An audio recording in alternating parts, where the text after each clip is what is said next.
Ну и пока уфимские коммунальщики еле справляются со снегопадом, их туймазинские коллеги получили серьезное подкрепление. На помощь ЖКХ пришел местный изобретатель, который оборудовал собственный внедорожник под еще одну единицу в парке спецтехники. Все подробности далее.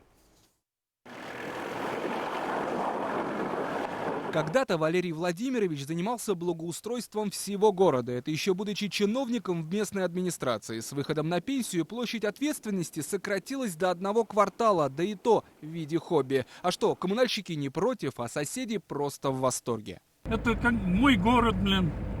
Чистота и порядок должно быть. Не успевает, бывает, почистить. Снегу много. А коммунальщики что говорят? А что коммунальщики? У них своя работа, у меня своя. Я больно-то не это. Ну не обижаются, Сам, что хлеб у них отнимаете? Да нет, что там хлеб.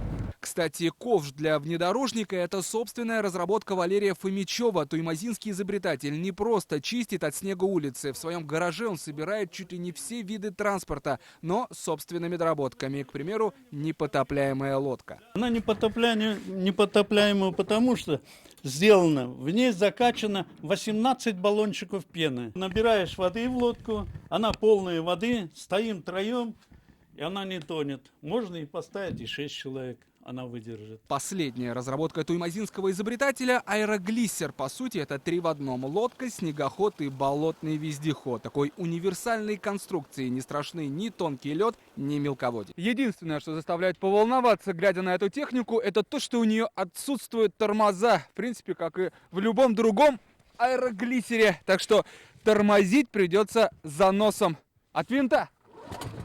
Желающих стать обладателем такой аэролодки, как, впрочем, и другой техники, придется разочаровать. Валерий Владимирович о серийном производстве пока не задумывается, хотя свободного места в гараже уже не осталось. И при том, что скоро коллекцию изобретений пополнит еще и мотособака. Эмиль Тимашев, Ильнур Ямагулов, новости Туймазинский район.